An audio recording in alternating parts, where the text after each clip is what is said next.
In tonight's cover story, down the hatch and down the hall, a Chicago craft beer maker is celebrating 1 year in business. But in one way, he may still feel like a home brewer. WGN's Michael O reports.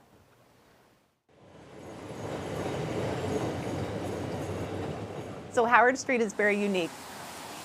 The south side of the street is considered Chicago, Howard Street and the north side of the street is considered Evanston. is where Chicago and Evanston meet. We are at the tip of Chicago. Chuck Patella's 1-year-old brewery is on the Chicago side. We are the northernmost place in Chicago that you can get in-house made craft beer. Behind a tiny tasting room with a dozen beers on tap, The tap room is only 37 seats. there is a single barrel brewery Did you prime or no?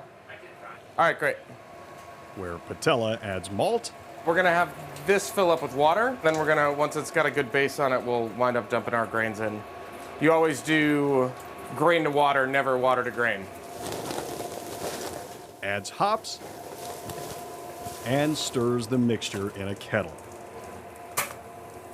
And now we're just making sure that all the grain gets wet so that we don't have any dough balls. Here, making beer seems more like chemistry than craft. It's exactly the same as the big brew houses. We do exactly the same process. We're just doing it on a much smaller scale. It is a science experiment to the 10th degree.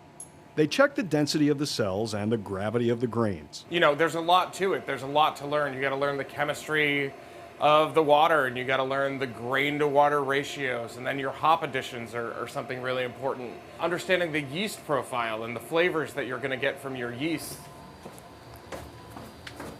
The beer ferments in the basement. So this is our fermentation room here. Once it gets in there, that's where we'll be adding the yeast. And the yeast will do its work, and in about a week and a half, we'll have some drinkable beer. But this is a major step up for Patella, who started brewing at home more than a decade ago, before he met his wife. I actually started in my apartment before I even met Shannon. I brewed an Irish Red, and it exploded in my closet. But he kept with it through the challenges of the pandemic and the supply chain issues that followed. Last year, he opened Howard Street Brewing. It's been incredible to watch him start from that beer kit that he got at Christmas 15 years ago to now seeing his own business, his dream. The dream demands a lot of his time. He's the brewer, business manager, and bartender. I have to get a bartender before I worry about seeing a play. Yeah. But if you think all that responsibility on Howard Street keeps him away from his wife, you'd be wrong. Beer brought them closer. It's insane, I think is what it is, really. He only has to walk down the aisle to see his bride. Our spaces are adjacent, and there is a connecting hallway in the back. Just so incredibly proud. His wife, Shannon O'Neill, is the co-artistic director of the Factory Theater, located next door, where sets are being painted and costumes are being prepped.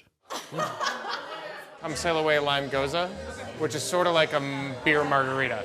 In addition to the brewery and theater, they each have full-time jobs, and they're raising 2 kids. You could say they're playing a lot of roles, or you could say they've got a lot brewing. Who's watching the children? Your parents? That's nice of them. It is. You could also say the couple's next-door workplaces are a sort of marriage of convenience when they realized there was a vacant space in the historic Howard Theater. So as Chuck is shopping around and looking at locations, it just sort of dawned on him, why not that space? And the same light bulb went off in all of our heads, where it was like, how perfect.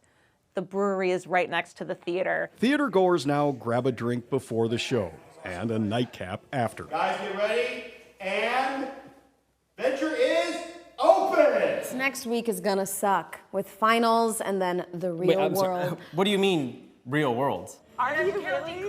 A marriage in which the roles are split like Howard Street, where each side complements the better half. How it all started with my relationship with the factory, I would bring my home brews to their opening night parties. So I kept bringing home brews. Eventually they got better.